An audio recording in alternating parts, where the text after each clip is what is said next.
for Square Books for having us. As a historian who normally writes boring books that only his mama wants to read, not used to doing kind of book talks in this fashion. So I figured the way we'd attack it tonight is I'm going to read a little excerpt from the book, one of the more dramatic moments from the book, and then tell you a little bit about how the kind of the overall, point of the book, what it's all about, and kind of what it led to for just a minute. And then Paul, who's the commander of this unit, will follow on with his personal recollections and feelings. And we're hoping that takes about 30 minutes, and then leaves plenty of time for you guys to ask questions. So if you get the book when it's all done, what I'm going to read starts on page 185. So it's about halfway, a little more than halfway through the book, and the subheading is tragedy. On June 11th, the Bravo Company, he was the commander. Its task was to head to a village in the northern part of the area of operations that wasn't visited often, given the constant need to keep a wary eye on the insurgent-dominated village of Owasok, which was much closer to their forward operating base of Dogwood. Since his unit didn't usually go to this location, Captain Lyon reasoned that there might be a discovery of a cache. The bad guys had dumped all kind of ammunition in this area and buried it in the deserts. They figured they might find one that day. So on that day, the public affairs officer of the unit, Danny Blanton, and a cameraman accompanied Bravo Company, hoping to take some pictures and develop a write-up on whatever was found. Normally, Asim, who was one of the interpreters of the unit, rode with Lyon on such missions as his interpreter.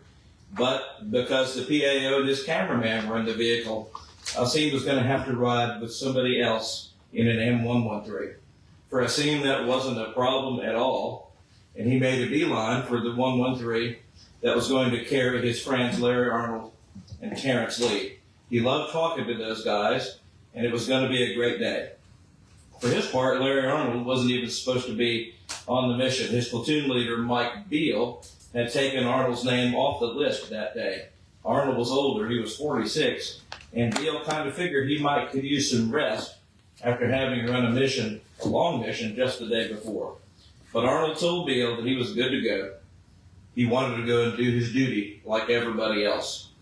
By the way, Arnold was serving in the unit with his son, who was on his way home for his R&R at that point. So Larry Arnold talked his way back onto the mission. Vocho, the unit had a platoon of tanks from the 211th ACR Armored Cavalry Regiment, led by Lieutenant Vocho. Vocho led the way in his tanks, followed by Lyon's Humvee and then 3 M113s. Lyon got on the radio to Vocho to remind him the route north was going to be through the desert, and to take care not to cross tracks left in the sand by any previous patrol. That's where the insurgents just love to bury IEDs. Vocho improvised explosive devices. Vocho responded in the affirmative, and the convoy headed out. As the patrol made its way north, Vocho couldn't help but feel sorry for the guys driving behind his tank. The treads and the huge turbine engine of the tank turned up quite a dust storm in its wake. On a hot and windy day like today, those guys behind him were going to be covered in sand.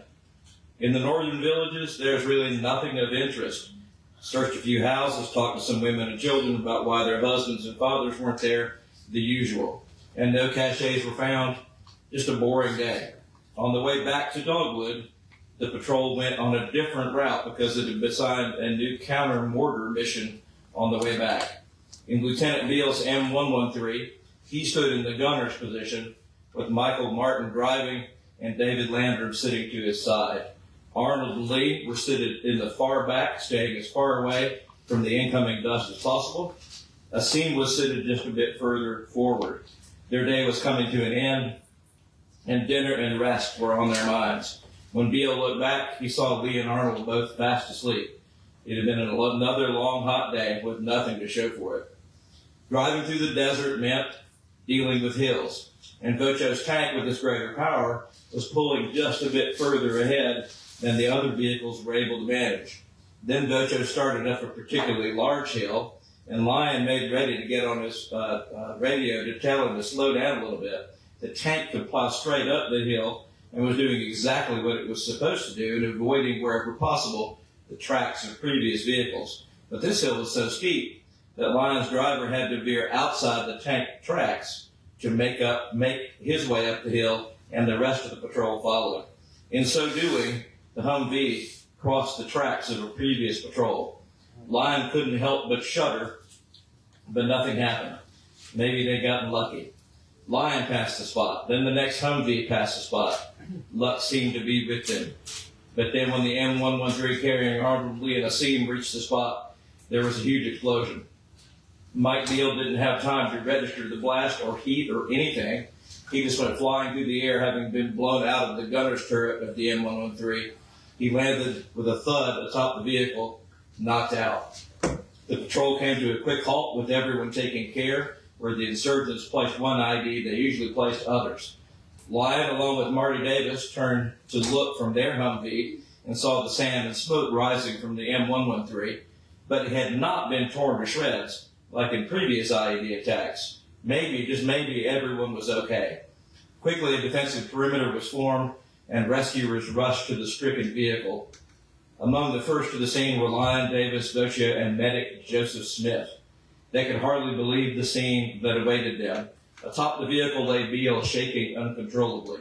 He seemed almost in a fog, but quickly recognized Lyon and the others running up, even though to him it seemed like they were moving in slow motion. He shook his head to clear the massive cobwebs further and joined them in their search of the vehicle.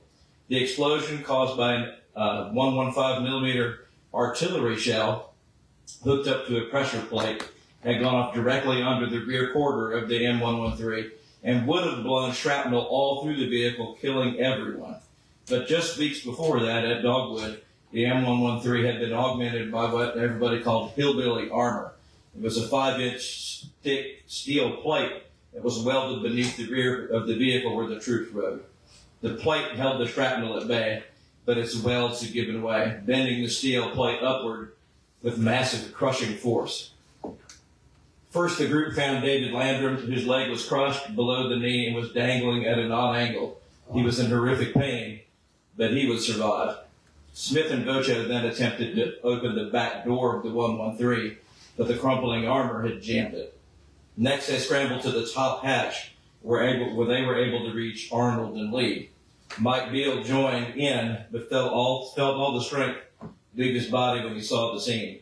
The massive force of the blast had crushed much of Lee's skull and had blown off one of his legs. Smith took some grim solace that Terrence Lee, the constantly smiling presence, had died instantly, never knowing a moment of fear or pain. Larry Arnold almost certainly had a broken neck. All his teeth had been blown out, and he had a host of other broken bones, but he was still miraculously breathing. The men, though, could not reach Asim. The mangled armor didn't allow them access through the top hatch, but they knew he had to be in there. So Docia crawled over to the emergency hatch and opened it, and there was Asim. The crumpled armor had pinned the lower part of his body. He didn't have a pulse that Docia could feel, and although he figured it was useless given the state of the armor, he gave Asim's body a tug to see if it could be pulled free. Docia was surprised when the body moved easily. When he got Asim through the escape hatch, he discovered why. His legs had been shorn off above the knee because of the force of the armor's crumpling. After placing Asim on the ground, Docia went back inside the tortured 113 and retrieved his legs. Two were KIA, and Larry Arnold was in deeply critical condition. With the perimeter up, Lyon put out the call for a medevac helicopter. Hopefully Arnold could be saved. But it was plain that he had massive internal injuries and was having a great difficulty breathing. Hoping against hope to buy Arnold time, medic Smith performed an emergency tracheotomy, allowing him to breathe a little more freely. But he then turned to Lyon and yelled, "That chopper had better be getting there damn soon." He didn't know how much more time Arnold had. But Lyon could hardly believe it. The choppers from Baghdad were hemming and hawing about coming. There was a sandstorm brewing, and the landing zone that they had cut might be hot and under fire. Lyon was nearly frantic. Time was the most precious commodity, and the choppers were wasting it. Should Arnold be placed in another vehicle and taken back to Dogwood. Then the news arrived. The choppers were inbound. The 20 minutes had been lost. The men had set up a landing zone for the chopper, but it landed instead atop a hill about 500 feet away from where the casualties were. The chopper carried a doctor from Baghdad who got out to assess the situation. Asim and Lee had passed, so they weren't his issue. He went straight to Larry Arnold, who still had Joseph Smith kneeling at his side. The doctor took Arnold's pulse on his fingertip and, finding none, pronounced him dead. Medevac choppers were for the living, not for the dead. So Arnold would just be loaded up along with Asim and Lee and taken back by vehicle to Dogwood. Smith looked up and told that doctor that Arnold did have a pulse, but it needed to be checked at the neck. It might be faint, but it was there. Smith and Lyon both pled with the doctor, and Lyon was pretty sure that some of the guys in the unit were ready to beat that doctor's ass if he didn't comply. Checking Arnold's neck did indicate a faint pulse, so the doctor got to work at a frenetic pace, and Arnold was soon placed aboard the chopper and was off to Baghdad. Not too long after the Lyon received the call on the radio, Arnold died on the flight to the hospital. So that's still a reading. It's a little bit about the reality of what these men faced over there. Just to add some more context to the story, Terrence Lee, he was newly married. He and his wife were expecting their first child. He was killed on June 11th. His first child was born in August, the day after Katrina hit his home, his wife. So he never got a chance to meet his daughter, Marshawn. Larry Arnold, his son, Robert Arnold, got home, he walked up the front doorstep to his mama's house and was laying down to take a nap when the casualty clearance officer showed up. And he found out that his father was dead, perhaps riding on the mission that he should have been on. So, as a historian, now to the kind of just rambling part of it, and there was some cussing y'all had to cut out. Sorry about that. As a historian, I've long written about the soldiers in combat. As a non-veteran myself, it kind of seemed funny that historians like to use wars and veterans and everything to kind of make a political point or to make a big argument about history. And I wanted to write about the 19-year-olds, the 20-year-olds who go and do it and what their experience was like. A previous book I wrote that was mentioned in the introduction was called The Boys of 67, Charlie Company's War in Vietnam. It is about 160 guys and who they were and how that war impacted them. And it also became that documentary on Nat Geo called Brothers in War. But after having written about World War I, World War II, and all this other Vietnam that I've written about, it dawned on me, because I'd grown up around these guys. I grew up in Hattiesburg, so did Paul. We have lots of stories to share about each other's high school lives, which we should not get into that. But here are my friends and neighbors that I hadn't written about. And so I made up my mind, and I knew that they had a story to tell, because while they were in Iraq in 2005, I was home in 2005 and hearing their stories from afar. So that's what this book is about. It's about that unit in a war. The book focuses on the 150th Combat Engineers, who they were, how they came to be, why they were in the National Guard, because this is a very specific story to the National Guard, and what their lives have been like after the war. Far too often, it's kind of believed one way or kind of forgotten that wars don't end at peace treaty. Wars for the soldiers who fight them and the families who live with those soldiers can continue. And so I wanted to understand, again, why these guys were who they were and what they'd been like since they've come home. And as an author, I also want to deal about what the book isn't. Because if you know the way the Mississippi National Guard unit works, we have a heavy armored brigade in the state, the 155 Armored Brigade. How many people, give or take? Depending on strength, around 5,000 general. So about 5,000 guys. My Charlie Company book was about 160 guys, and the chief negative criticism of that book was there's too many guys to keep track of. It's really hard. Even as an author, it's hard to keep track of. So even though the 155 story, broader, desperately needs to be told, I couldn't tell the whole thing. To be honest, there was a Tennessee unit over there very near them. There was a Louisiana unit over there very near them. There was an Indiana unit, if I'm writing about the Guard, over there very near them. They all need their stories told. But if I tried to tell the whole shooting match, it'd be a 5,000-page book that nobody would want to read but me. It needed to be focused and tight. And that was the reason I chose to focus on this unit, a battalion, so it's bigger than a company. Give or take at Dogwood where they were stationed 200, 250 guys. And by the way, even then, the chief criticism of this book will be there's too many of them to keep up with. And that's a hard thing. There is a glossary of the names of the soldiers at the end, so you can work to keep up with it. So all these stories need to be told, but I had to focus tightly to be able to tell just one of the stories. The length and breadth of what this book is about is too vastly complicated here. I've been working on it for 8 years. It's over 300 pages long, so there's no way I can summarize the whole thing. But Dogwood is a National Guard story. The National Guard always does more with less than the regular Army does, period. It's a story of getting assigned an area of operations under the Marines. These guys served under the command of the Marines in Iraq, in Anbar province, in a fun little place called the Triangle of Death.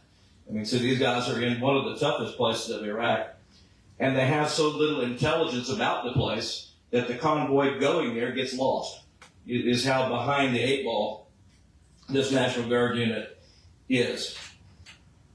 It's also a story about a National Guard unit going to face IEDs without up-armored vehicles. The Army had them. These guys didn't. That's why they had to put the hillbilly armor on their vehicles.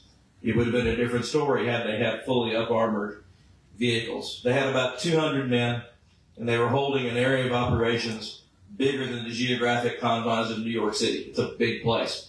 And it has about 70,000 civilians living in it, scattered out in little villages, especially along the river. And a whole bunch of those guys are Al-Qaeda.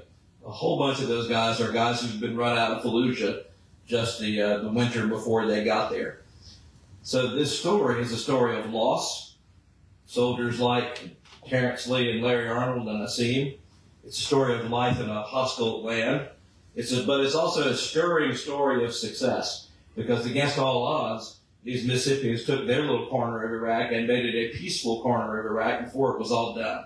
One of the things you learn about working with the National Guard unit is that unlike regular Army soldiers, these guys have their soldier job and their job. So they come to the military mission with a host of skills, not just the pow pow bang bang skill. And all those skills were needed, from farmers to construction people to cops to lawyers. Turns out you needed all those skills. And what these guys essentially did was, in a homespun Mississippi way, began the counterinsurgency way to fight this war. This war was not going to be one tank on tank. The bad guys didn't have tanks. You had to figure out how to work with the local populations. And the Guard is actually very good with that. So by the end of the year, the bad guys were gone. The unit is running medical missions with the population. They've adopted schools, you name it. But it's also another story about the National Guard. When the National Guard leaves, the Army simply forgets what they did while they were there. They move out, and the area is once again taken over by insurgents. I wasn't planning on telling this part, but the little village of Owasat, that was the most troublesome village. By September, the guys get there in January. By September, the leaders of the village have come out and made peace with the guys because of what the guys have been doing. When the Mississippians left, these three sheiks of the Owasat sub-tribe of the Abu Isa tribe, they were told that the Marines were going to hang around and keep doing what the Mississippians were doing. They didn't. The Marines left. The guys at Owasat were so happy that they'd been freed that they raised a 200-man fighting force to fight against Al-Qaeda coming back in. Al-Qaeda came in and wiped them out. I was able to to interview one of the interpreters for the unit, and I asked him, would there be any of these guys left to talk to? He said, no, first Al-Qaeda and then ISIS came in and wiped them out, which was the price of having worked with us pretty sadly. So although I focus on one unit, I'd also like to point out that this is a story about the National Guard and what it is. What the Guard is in this book. Where it came from is in this book. The debt we owe to them from Lexington Green on one end to Hurricane Katrina on the other, it's all in there. How the National Guard usually gets the short end of the stick militarily, it's all in there. As to how the National Guard succeeds usually against all odds, it's all in there. One thing that I deviated from in this book, it has a tight focus on this unit, but I do deviate away at one time. Every Mississippian and the units who served with them, especially the 211th ACR, every Mississippian or person stationed with the Mississippians who was lost, no matter where they were lost in Iraq, is included in the book. And we're actually lucky enough to have one of them here tonight. He was in a vehicle that was blown up, and he's on page 150 of the book. So if you want 150. So we're pleased to have a guy from the book that I didn't even know anything about being here tonight. So we're got to schedule an interview. Fair enough. So I did deviate from that focus at one time, and I'm going to end with one little thing. The reason that the National Guard story doesn't get told, it just doesn't. 3 years ago, there were 600 books put out on the Army, and there were 6 put out on the National Guard, and most of them written by Guardsmen themselves. The Army, the Navy, the Air Force, and Marines all have a big archive where people like me can go do their research. The National Guard doesn't. It is done. So we've taken, if you see the little thing on my shirt here, we've taken that bit between our teeth, reformed at Southern Miss. Sadly, we're down in the southern part of the state where Golden Eagles do their thing, but we're ranked 2 above Ole Miss right now in baseball. Might not last long, but we're going to brag about it now. We formed the Center for the Study of the National Guard. Our goal is to take all those National Guard resources and put them in one place so that 20 years from now, there'll be 600 books on the Guard, not just 6. And so that's where I'll end. And Paul, tag, you're it. So first off, thank you for coming today. I appreciate it. And I'm telling you, I would love to tell you I remember your name. I'm terrible. I can't remember all my grandkids' names. William Brooks. William Brooks. William Brooks. Yes. William, thank you for being here. William served with Chip Butler, a good friend of mine that I thought was going to be here tonight. He lives here in Oxford. He was a battalion commander for the MP battalion that they put together over there. And y'all ended up in HIT and some other. Calsu first. I thought y'all moved over. Y'all didn't I was injured on March 29th. So March 29th. Okay. I was on the Calsu. We ended up getting, after I left, they merged the platoon with 98th Cav out of Fernando, the first of 198th. And they started doing joint missions then. But we were, he was our battalion commander at Shelby. And then we were actually part of HHC as the brigade headquarters. Okay. So you had all we call them the talk rats, but all the people that worked the talk, the admin part. And then we were attached to the brigade HHC. So that's why we were at Calsu. Well, thank you for being here tonight. Thanks for your service. So we're talking about Lee and Arnold and the scene. What kind of makes the Guard, it makes the Guard different is the family that is the Guard. So, we talk about Robert Arnold and but the Arnold, can't hardly talk. The father-son combo, the dad had just gone home and come home from leave, and Robert went home the day he got back. They met each other at the helicopter, and Robert went home while Dad stayed here. So the mom got to see him for a whole month. So Mom wanted to, they talked about going together, but then they said, let's split it up. You go 2 weeks, I go 2 weeks. And so it just happened that the week he went home, Larry was hit by an IED. So the family part of the Guard, even though it's sometimes our strength that we know each other and we work together, is also our weakness that we have, a father killed in country while the son's at home, and kind of rips through the whole unit. So we had more than Lee and more than the Arnolds. We had the Trent. A lot of you know Trent Kelly, right here, Congressman Kelly. He was our S3, and his brother was Kevin Kelly. So there was a brother combination over there. I had the Houses, Larry House and Larry House Jr. in the unit. I had, there was another. It doesn't matter. We had the Davises. One was a highway patrolman and his brother went over together. So there's a lot of family together serving over there in the country. We do the best we can do. We try to put them in different vehicles, not send them on the same patrol. One gets hit, we don't want to lose both, those kind of things. But it does make it a little more difficult to cope with that when you're over there, when you're having literally family. And even if they're not family, this unit, Bravo Company, came from a small town of Lucedale, Mississippi. I think you have to get voted in to just even to live in Lucedale. It's one of those smaller, tight-knit communities. Everybody knows everybody. When we left, they built all the boxes. The carpenters from the city came in and built all our boxes, put our equipment in. They let the schools out the day we left, line the roads. You know, they believe in their National Guard unit. And the camaraderie that came with those people was difficult. We lost Sean Cooley, we lost first day of operations, their second day of operations. He was like the dad in most of them. He was this E7 that they all respected. And so we that first punch in the mouth on the first day really changed kind of the attitudes of these young people when they were over there. But to their credit, they didn't go out and just want to beat everything up. You know, we always try to apply what we're doing over there to if somebody else was here in your community. You've got some bad agents. Most over there just wanted to get up every day, make sure their kids are okay, feed them, get medical attention. So we tried to look at it like that, and but you had to get rid of the insurgents to make that place where they could be safe. I'll never forget. I think my favorite quote over there is I asked one of them. We're questioning a guy at his house and asked him who he supports. He said, "I support the guy standing in front of me with a gun."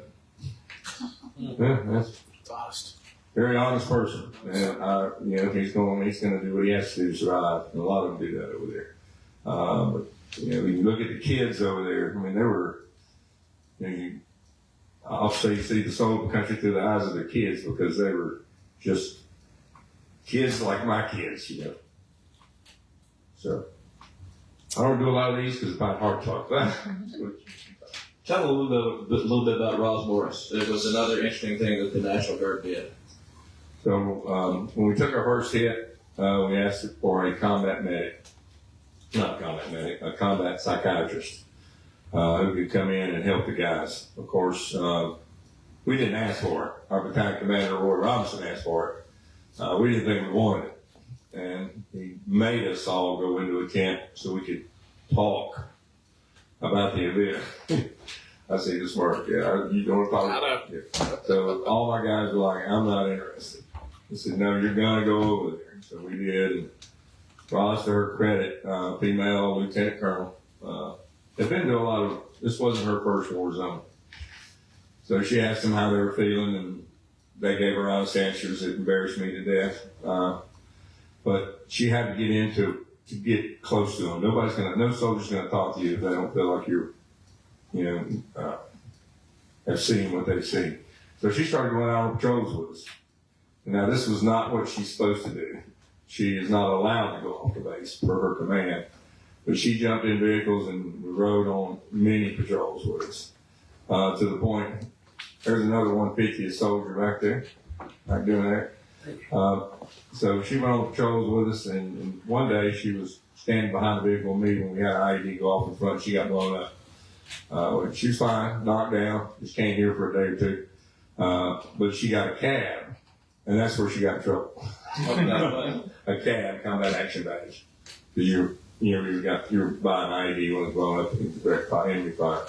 So we gave her a cab and made a big production out of it, and that got to her battalion, and she actually got a counseling statement for going out the gate. But she turned, because she went out the gate every day, I found that my soldiers are going to see her regularly, a lot of them. Some of them still do today. She's actually coming back. We're having a 20-year reunion next weekend. She's coming back from Arizona to come be with the guys who still respect her. The only thing she did wrong was trying to make them quit smoking. They did it. South Mississippi, it just didn't work. Wrong time, wrong place. Wrong, sorry. And she tried her best. She was giving them those patches, the smoking patches. Had to make her quit because they weren't using them correctly. They were just drip it, smoke, and patch. They were ready to go. Not very successful on the smoking part. So we've taken up about the time we want to take up. We're hoping there's questions. I've been working on this 8 years. I can talk forever on it. But do you guys have any questions of us? I wrote about it. Paul lived it. Yes. I've got one question. Thank you all so much for coming and for your service and all that. I hope this isn't a stupid question, but I always wondered why the National Guard was sent into that fracas. I mean, I grew up, the National Guard was domestic stuff, and I don't know, where was the regular army? What the hell? That's a really good question. It's a big chunk of what we're trying to do at the Guard Center, because when the draft ended in 1973, the military had to become much leaner. It couldn't depend on just grabbing people off the streets and sending them to war. And a fundamental part of that, it's in military history, we call it the revolution in military affairs, and it has a lot to do with us shifting over to a very technological battlefield and education and computer microchips and drones and all that kind of stuff. But a huge part of that is a total restructuring of the National Guard. It retains its home front duties, but it's called the total force policy. It needs to be deployable alongside with the regular Army. The new National Guard is much more, in military terms, kinetic fighting force than it ever was. So in Iraq, the Army simply wasn't big enough to absorb Iraq and Afghanistan for as long as they took place. So if you look at those two wars, the National Guard makes up about half of the military commitment to those wars. And so here are National Guard guys that, Paul's one. Paul came in a not much different, but a somewhat different version of the Guard, and then it kind of retrains and does all this stuff in the 90s and early 2000s. Here are guys that are probably in the Guard for educational benefits. They're probably in the Guard for a better paycheck and a better life, and almost all of them are deployed at least 3 times. The Lucedale unit he's talking about is deployed twice to combat, once in Iraq, once in Afghanistan, and a 3rd time to Kuwait.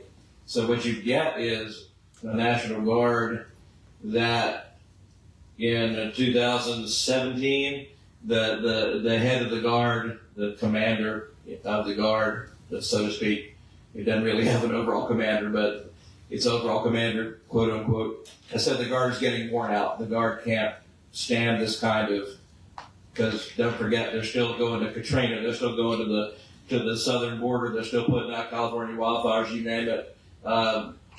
They were certainly the ones that gave my family COVID shots. I don't know about y'all. So the National Guard retained all this home front stuff, but it had this much more kinetic function as well. So that story of what the Guard has become is something new. And that's one of the reasons I wanted to write this book, was to show how it impacted one unit. But it needs to be discussed much more broadly than that. You want to weigh into it? Or? Yeah, I'll tell you, when you read the book, he really discusses this a lot in the book and how it came. And I would say the Guard wanted, most people in the Guard wanted to see themselves as, it's like we're the little brother and Army's big brother. We hate when big brother doesn't let us play. I mean, I'm just in a bigger term. and we wanted to prove ourselves. And the Guard did prove itself over there. We would not have been able to do what we did in Iraq and Afghanistan without the Guard. They played in a combat role. They played a big combat role in that part. And I know most would say they're proud of what they did and how they accomplished it.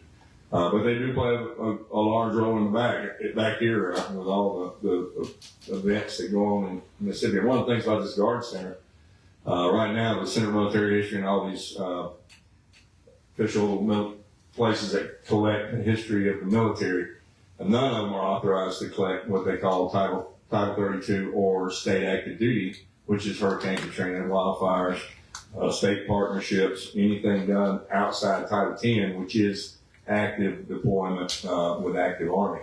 So this center that he's looking to build would actually start telling stories of a lot of brave people that have done some great things right here in the States, fighting wildfires, whatever they need here. We even lost one soldier during the Katrina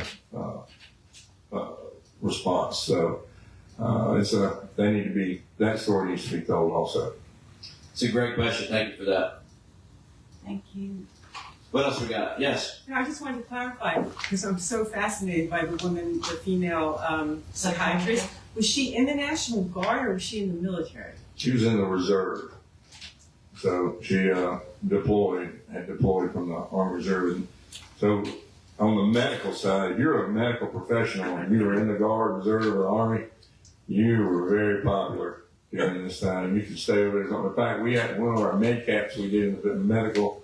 We go in the village and treat the children and the villagers and all later on. And so one of the doctors we had was actually, I think it was 75 and deployed with us because we just needed doctors and they didn't care as long as you could put on your helmet and walk and take care of people. So she deployed. She was an Army Reserve. Yeah, she's a fascinating person. Her story is a pretty big chunk of the book. She's just utterly fascinating. We thought she might be the first female officer to have won a combat action badge over there, but we think she's second. And again, it's the way the National Guard does things. Was that she went in and told the commander, Roy Robinson, that she needed to go with the men to be able to help them, and he's not supposed to do that. It's like in the orders, don't do that. And he was like, no problem. It's what my men need, so go. The National Guard just thinks differently and attacks things differently, and she was a perfect fit for it. If I could add to you, talk about National Guard. When you're over there, you don't know what anybody is. I went out on patrol, had active Army 211th tanks with me. We had National Guard. I had Army Reserve Civil Affairs. I had the Air Force running my air cover. I even had Navy EOD, all on one platoon, one mission. All those people on one mission. But nobody cares when you're over there whether you have an active ID card or a Guard. Yes, sir. Someone joining the Mississippi National Guard today, are they signing up about a year at a time or 6 years or what? I used to be a recruiter. So, He could sign you up a long time ago at the University of Mississippi. In fact, some of the ones I recruited ended up deploying and working for me over there. Like, I thought you said it in half. So when you join, anytime you join the military, you have an 8-year MSO, mandatory service obligation. And this is what called a lot of people during the initial, when they started calling everybody up. Because even if you sign for 4 years, most National Guard enlistments are 6 years as a basic baseline. Unless you're coming in prior service, they'll let you try one or do that. If you're fresh off street, it's a 6-year enlistment. And then when you get out after that 6 years, that leaves you 2 years on your MSO, which means if something happens in those 2 years, they will call you. And that happened a lot during the Gulf War and Desert Storm. We had several go with us that were like, I thought I was out. But yes, 6 years is the minimum. Now the Army, I think their basic enlistment is 4 years, up to 6, but the Guard is a 6-year enlistment. Yes.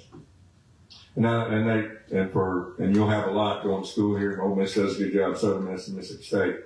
The good thing about joining the Guard right now, or joining the Guard, if you especially live in the colleges, right now they pay, the state gives them $5,000 a semester. They get $4,500 a year from federal tuition assistance. They get their GI Bill. They pay for their school. But if it wasn't for Mississippi kicking in, on the Mississippi side, we wouldn't be able to do that. But Mississippi kicks in and enables us to cover all the tuition, and a good portion of any room and board for our soldiers. Yes. Just kind of leading on from that question, how long is the National Guard's deployment?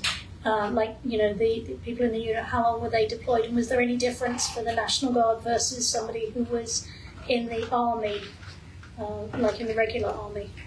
Yes, ma'am. The active duty could stay over there till they tell you to come home. And sometimes, they'd stay over there much longer. Back in 2005, it was a 12-month deployment. But now that didn't count the 6-month training we did at Camp Shelby. And then all the training we had to do to prepare for the 6-month training. So you really kick about 2 years of your life when you say, Brad? Pretty close. Yeah, about 2 years you're going to kick in. And so then they decided that that was too much to mobilize you for a year and a half. So they decided we're only going to send them over for 10 months.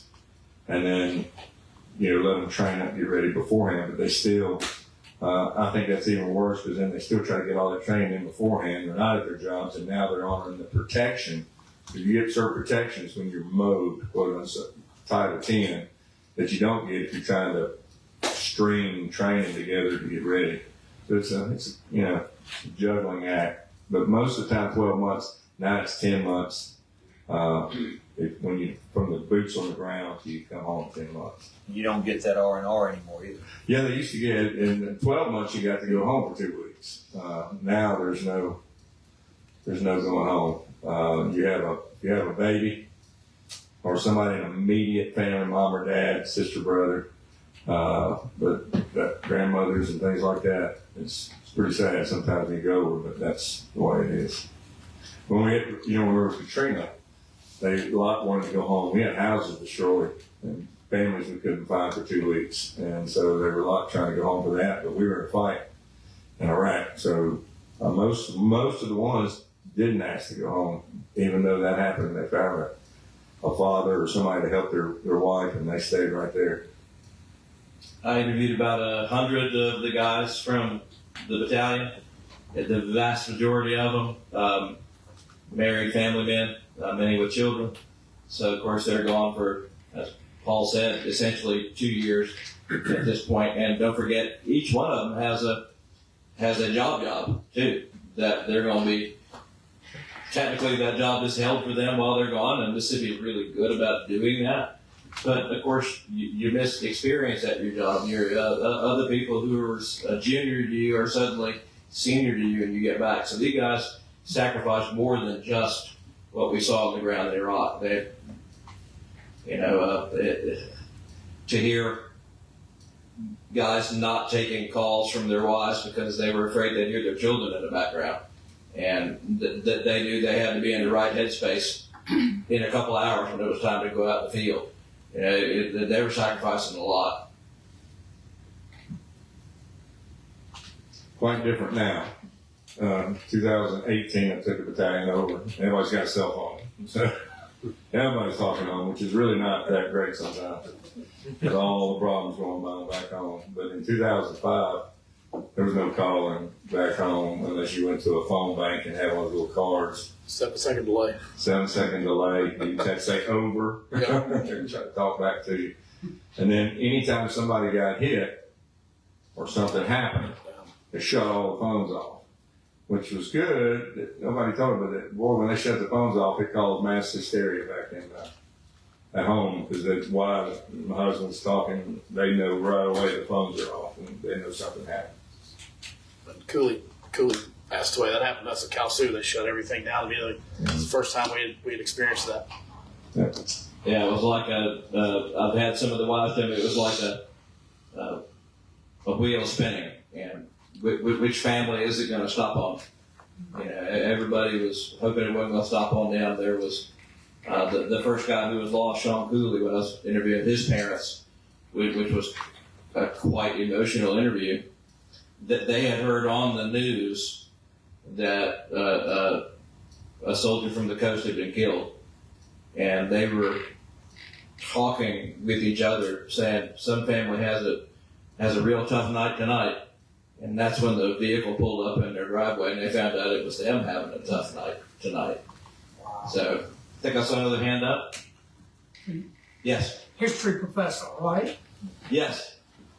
History question. Uh-oh. Am I correct in saying that, I always heard this, but I just want you to confirm it, that no units of the Mississippi National Guard were activated or served in the whole of the Vietnam War? Yes, the National Guard, for a whole bunch of reasons, most of them pretty overtly political, was not called up for the Vietnam War. The only maneuver unit that was called up was from Indiana, and it was called up at the very end once combat was over, largely over by that point. So no, the Mississippi National Guard did not go to Vietnam. Yes. I know we're running out of time. I just have a quick question. What are some of y'all's favorite films or TV shows that have to do with this war? It seems like there are tons of them out there. Wow, this war. There's not too many good ones out on this war. Would you say this war, or just any war? No, Iraq and Afghanistan, whatever. Wow. Generation Kill. What's the one I heard? It was a series on HBO, Generation Kill. I've seen that. Generation Kill's a good one. There's a new one out last year. I'm trying to remember the name of it that I've seen a couple of. And there's just not much good out there right now. The Afghanistan attack on Restrepo. Yeah, I was actually in Afghanistan when that happened, but that's a good documentary. It's a very good one. Yeah, Jeff Butler just came in. I'm going to recognize you. He was a battalion commander over here in 2005. Also lives here in Hunt. Good friend. Sometimes. Yeah, the present wars are present wars. The immediate past wars have been sadly very underwritten about. There's a lot of history yet to do. And one of the things we're finding as a historian, my chief, other than speaking to people, especially for older battles, when you're writing about stuff where nobody can be talked to, World War I battle, World War II battle now. What you go to are after action reports, operations orders, things like that. All of that stuff for these present wars are still top secret, are still classified. You can't get to them. As a historian, I will say, and I think Paul would back me up on this, that if they were overclassified, there was whole stuff stamped secret, just so it'd be easier to deal with, as opposed to it really needed to be secret. So stuff like that really opens in about 50 years. So that's when historians will start really getting at this in 50 years. Sadly, it's 50 years from the date. But there is a move to begin to declassify it, but it is a massive amount of material to declassify. Anything else? Thank you. I just wanted to say, thank you so much. What you read was so visceral and in person, and obviously comes out of the great care that you took with all these interviews, which must have been very difficult for people to share. And Paul, thank you, and I'm sure that was hard to listen to, because that was hard for me to listen to. So thank you for doing that, getting that in-person work, and to honor these people. And thank you both so much for being here tonight. Thank you for having us.